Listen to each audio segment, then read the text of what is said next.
የተከበራችሁና የተወደዳችሁ የትንሿ ቲቪ ቻናል ቤተሰቦች እንዴት ናችሁ? አዲሱ ደረጀ ነኝ።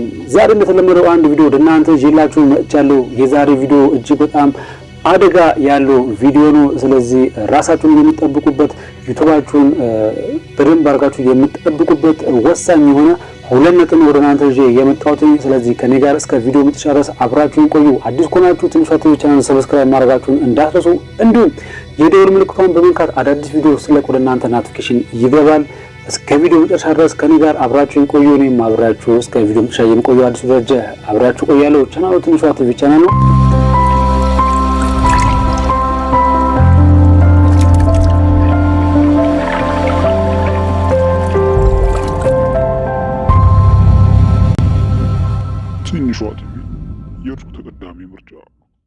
ዛሬ ይዤላችሁ የመጣሁት ዩቲዩብ ሁለት ህጎችን አውጥቷል በ2021 ጁን ላይ ማለት ነው። ከጁን 15 በኋላ እነዚህ ወደ ተግባር ይገባል ዩቲዩብ በእነዚህ ህጎች። የመጀመሪያው ህግ ምንድነው? ስትራይክ ያለባችሁ ሰዎች ከዚህ በፊት ስትራይክ ያለበት ሰው ሞኔታይዝ መደረግ ይችል ነበር። ግን አሁን በወጣው አዲስ ህግ ግን ስትራይክ ያለባችሁ ሰዎች ስትራይኩ እስካልጠፋ ድረስ ሞኔታይዝ መደረግ አይችልም። ምክንያቱም ስትራይክ የተደረገባችሁ ሰዎች ስትራይኩ ለ90 ቀናት ወይ ለ3 ወራት መቆየት አለበት። ያ የተላከው ስትራይክ ማለት ስትራይክ የሰው ቪዲዮ ሰርታችሁ ወይም ኮሚኒቲ ላይ ህግ ጥሳችሁ የተቀጣችሁ ማለት ነው።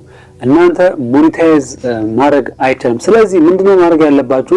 ለሞኔታይዜሽን የደረሳችሁ 1000 ሰብስክራይበርና 4000 ሰዓት የሞላችሁ ሰዎች ሞኔታይዜሽን አፕላይ ማድረግ የለባችሁም፣ መጠየቅ የለባችሁም።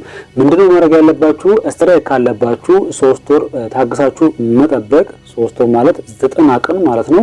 ታግሳችሁ ተጠብቃችሁ ያ ቪዲዮ እስኪጠፋ ድረስ መጠበቅ ይኖርባችኋል። ወይም አንዳንድ ጓደኞቼ የሰሯቸው ስትራይክ እንዴት ማጥፋት እንደሚቻል አንዳንድ ቪዲዮዎች አሉ። እነዛን ቪዲዮዎች አይታችሁ ስትራይካችሁን ማጥፋት ከቻላችሁ ማጥፋት ካልተቻለ ግን ሞኔታይዜሽን ከመጠየቃችሁ በፊት ይህ የተላከባችሁ ስትራይክ እስኪጠፋ ድረስ መጠበቅ ይኖርባችኋል። 3 ወር ወይም 90 ቀን ማለት ነው። ሁለተኛው ህግ ስለ እንስሳት ቪዲዮ የምትሰሩ ሰዎች፣ ስለ እንስሳት ውሻ፣ ድመት፣ የተለያዩ ቤታችሁ ውስጥ የሚገኙ እንዲሁም አራዊቶችን ቪዲዮ የሚሰሩ ሰዎች ለምሳሌ አጉል ቀልድ በእንስሳቱ መቀለድ እንዲሁም እኛ ትክክል ነው ብለን የምናስባቸው አንዳንድ ሂደቶችን ግን ዩቲዩብ ስህተት ነው ብሎ ስለሚያስብ እነዛን ቪዲዮዎች አለመስራት ከሰራን ግን እስከ ወዲያኛው ዩቲዩብ እኛን እንደሚያሰናብት ህጉ ላይ አስቀምጧል። በ2021 ጁን 15 ተግባራዊ የሚደረግ ህግ ነው የምነግራችሁ። ስለዚህ የምነግራችሁ ህግ እጅግ በጣም ወሳኝ ቪዲዮም ካለ ልንደልት የሚገባን ህግ ነው።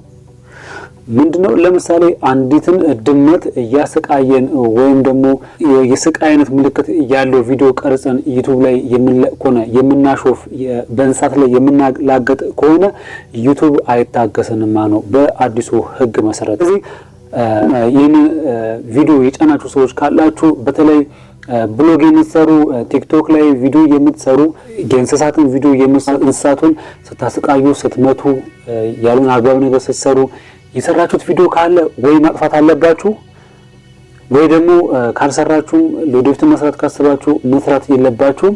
የዩቲዩብ አዲስ ህግ ነው ማለት ነው። ስለዚህ እዛ ላይ ጥንቃቄ ልታደርጉ ይገባል። እነዚህን ሁለት ህጎች ጥንቃቄ ልታደርጉባቸው ይገባል። ሞኔታይዝ ይሄኛው ህግ የሚመለከተው ሞኔታይዝ ለሆናችሁ ነው። ሁለተኛው ህግ ዩቲዩባችሁ ሞኔታይዝ ለሆነም ላልሆነም ይመለከታል ይሄ ህግ ማለት ነው። የመጀመሪያው ህግ ሞኔታይዝ ላልሆናችሁ ነው።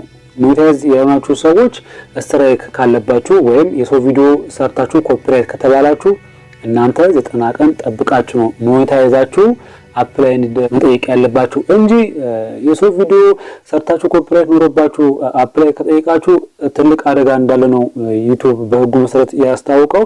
ስለዚህ እናንተ መቼም ሞኔታይዝ መሆን አትችሉም። ሞኔታይዝ ለመሆን ከፈለጋችሁ የተቀጣችሁት ቪዲዮ 90 ቀን ቆይቶ ወይም 3 ወር ቆይቶ መጥፋት እስኪኖርበት ድረስ መጠበቅ ይኖርባችኋል። ከጠፋላችሁ በኋላ ያኔ አፕላይ ማድረግ ትችላላችሁ ማለት ነው። ስለዚህ ጥያቄ ሐሳብ ካላችሁ በኮሜንት በኩል መጠየቅ ትችላላችሁ። እንዲሁም ማውራት ከፈለጋችሁ ዲስክሪፕሽን ላይ በማስቀምጣቸው ሶሻል ሚዲያዎች እኔን ማግኘት ትችላላችሁ። አዲስ ደረጃ አብራችሁ ቆይቼ ነበር። መረጃ እንዳገኛችሁ ተስፋ አደርጋለሁ። ስለዚህ ፈጠን ብላችሁ ዩቲዩባችሁ ላይ በመግባት ቪዲዮዎችን መርምራችሁ ስለንሳት የሰራችሁት ቪዲዮ ካለ ቶሎ ማጥፋት አለባችሁ። በሌላ ጊዜ ሌላ ቪዲዮ እስከመጣ ድረስ አብራችሁ ስለቆያችሁ እጅግ በጣም እያመሰገንኩኝ ቪዲዮን ላይክ እንድታረጉም እየጋበዝኩኝ እሰናበታችኋለሁ።